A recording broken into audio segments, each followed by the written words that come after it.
Y seguimos en Eva la primera entre los iguales. Bueno, quedamos todos tan manija como culito en el agua, anonadado. Tal cual. Bien, manija. ¿Se quieren comunicar con nosotros a dónde? No. ¿Qué? No. Bien, entonces, bien, vamos con la entrevista. Pero la pucha. ¿Sí o no? Dele. ¿Qué escuchamos? Sí. ¿Qué escuchamos? Estamos escuchando La Peligrosa de Manero con David Bisbal y Luciano Pereira. Sí. Que le gustó mucho, estuvo muy bueno. Sí. Y recién, de tanto que escuchamos oberturas y estuvimos hablando de las oberturas, escuchamos la obertura de Guillermo Tell. Era popularísima. Sí, la tengo, popularísima, pero para que vean que escuchan más música académica de lo que piensan. Es verdad. Me retiro. Es verdad, ya está. Me puedo morir tranquilo. Cacho la cartera y me voy, ya está, listo. Bien, momento González de entrevista. Sí, bueno, voy a contar que es educador popular, sociólogo, referente en la Universidad Trashumante, estuvo en Ezeiza en el retorno de Perón. Qué bueno. Estudió con Pablo Freire. Caminó con los movimientos campesinos, movimientos sociales, padre de 9 hijos e hija, prolífico el hombre. Entrerriano por nacimiento, puntano por adopción. Hoy con nosotros tenemos el gusto de recibir a un militante de la vida, a el señor Roberto Tato Iglesias. ¿Cómo estás, Tato? ¿Qué tal? ¿Cómo andan ustedes? Bien, qué gusto tenerte acá. Tengo 2 preguntas para hacerte así de movida. No, bien. ¿Cómo era Pablo Freire?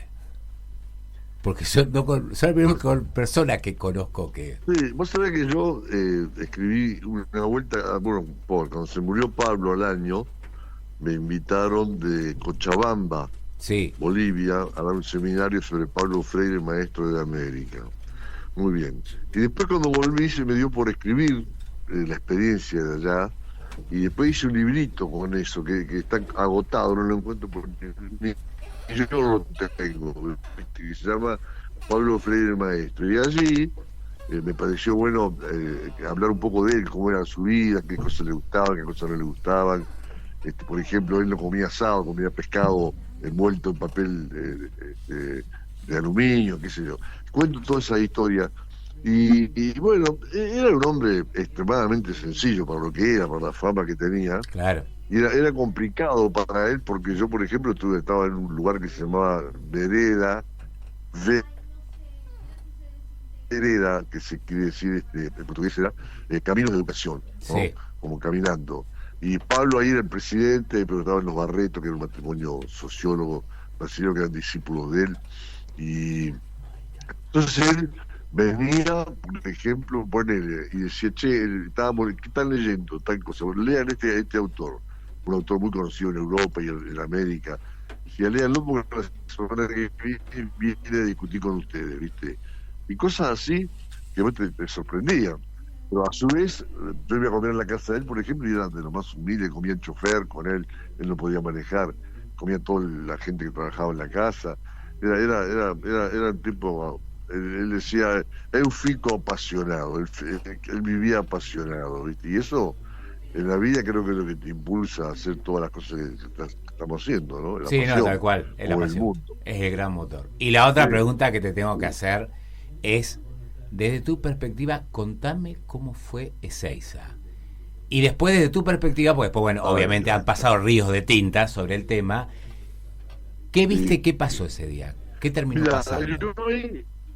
Sí, bueno, yo estaba en Buenos Aires, yo vivía en Reconquista, el norte de Santa Fe. En ese momento militaba ahí en la Juventud Peronista de Reconquista, pero me iba a Buenos Aires porque había nacido mi 4ª hija, mi mujer llamaba, y tenía siempre los hijos de Buenos Aires, porque ahí los había tenido al principio, yo ya vivíamos en Reconquista, en Santa Fe. Sí. Y entonces le dije, mirá, tenía 2 días, nena, yo me tengo que ir a Ezeiza porque no puedo no ir. Era todo un relato que teníamos en la cabeza nosotros peronistas de que era la unión del pueblo con Perón, ¿me entendés? Que venía desde la resistencia peronista de la década del 60, cuando lo prohibieron. No, era un relato auténtico ese, era real, no era un relato inventado, ¿viste? Porque era así. Perón vuelve porque estaba en España y estaba reprimido, no podía entrar al país, ni se lo podía nombrar tampoco siquiera. Entonces fuimos con ese espíritu, yo me uní en el camino al primer Juventud Peronista que pasó, que justo fue de La Matanza, no conocía a nadie, pero para ir solo me fui con ellos. Y la verdad que estuve solo casi todo el día porque para peor me tocó estar cerca del palco. Yo Opa. estaba ahí con todos mis ideales y mi esperanza, ¿viste? Qué sé yo. Y bueno, y de repente empezó una cosa que fue inexplicable, ¿viste? Empieza a haber tiros, se escuchaban tiros por todos lados, y viene Leonardo Fabio, que era el locutor del evento, y dice, muchachos, a la gente que estaba en los árboles, dice, bájese de los árboles, se joder, qué sé yo. A todo esto nosotros estábamos cuerpo a tierra, ¿viste? Imagínate que íbamos a un acto que iba a empezar a las 11 de la mañana, eran las 2 de la tarde, 3 de la tarde, no había baños, no había para comer. Fue una cosa, y había 4 millones de personas, ¿viste? Wow. Bueno, no sabíamos nada. Yo me enteré después de todo leyendo un libro de Berbisky, que justamente se llama Ezeiza, que es muy bueno, donde relata todo lo que pasó desde el tiempo, ¿no? Delante nuestro levantaron un pibe desde el palco. El palco estaba lleno de gente fascista, ¿viste? Repleto e impresionante. Levantaron un pibe de los pelos y el pibe desapareció, nunca más lo vimos, ¿viste? Veíamos esas cosas. Bueno, a eso de las 4 de la tarde empezaron a hacer un palco, el escenario era inmenso. Al costado del escenario un palco de plástico, perdón, una casilla de plástico, Sí. como para decir, dice, bueno, Perón va a venir, tal, tal, ya había un olor a pólvora, pasaba de todo, ¿viste? Después nos enteramos que atrás estaban peleando los Montos contra la derecha peronista que había llegado en un tren, ¿no? Cargada de armas y qué sé yo. No tenía nada que ver con lo que nosotros habíamos ido a hacer, ¿no? Entonces, bueno, va a hablar Perón desde ese palco. Seguimos esperando y como a las 6 de la tarde, 7, nos dicen que Perón no va a bajar en Ezeiza, y ahí empezó la gran decepción de mucha gente. Yo me acuerdo que me volví con un grupo de jujeños que iban con palos a los costados, marchando, y los bombos lloraban, te juro que lloraban, me impresionaba. Wow. Y en un momento determinado, bueno, anuncian por la radio que iba a hablar Perón, ¿viste? Bueno, aparecieron 10.000 radios a pila, ¿viste? Qué sé yo.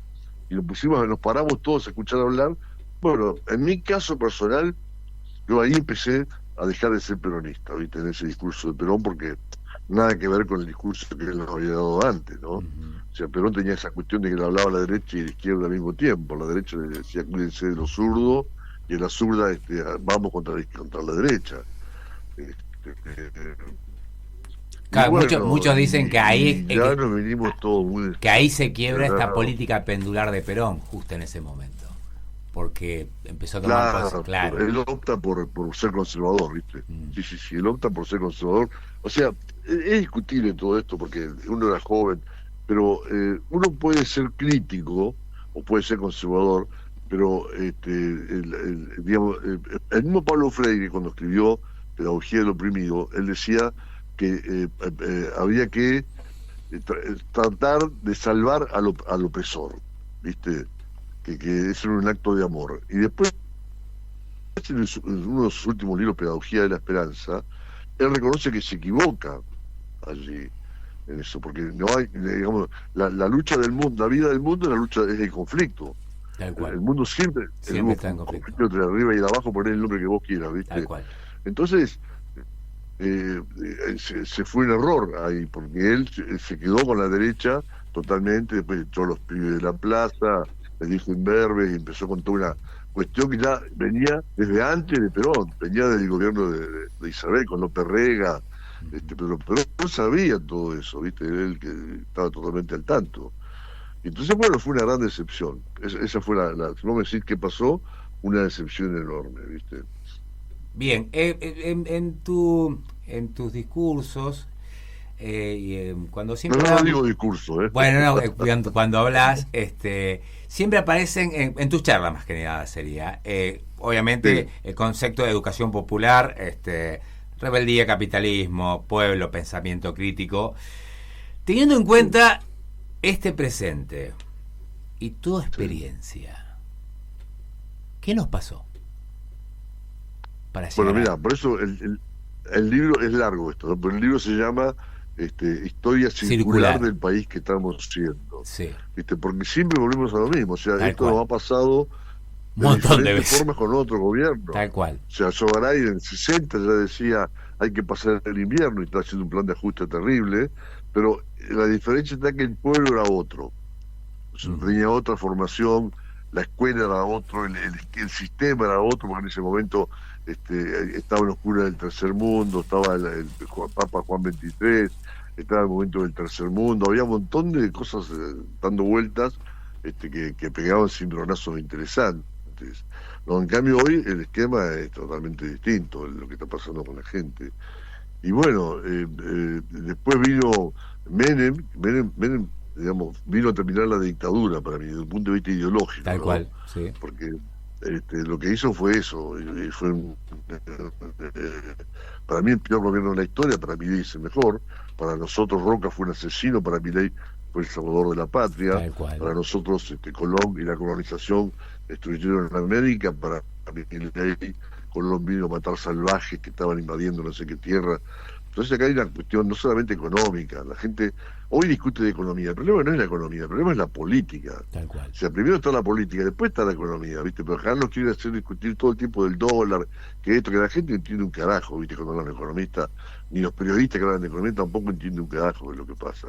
Ve estrellas fulgurantes de relatos, que ya tuvimos varios relatos en la Argentina en estos últimos años, y bueno, entonces el nivel de análisis político que puede hacer hoy un pueblo al cual han dejado de educarlo, han dejado de curarlo, han dejado de alimentarlo, es poco, es pobre, ¿no? Y después le echamos la culpa a la gente que lo vota a Kirchner o a la gente que lo vota a Milei.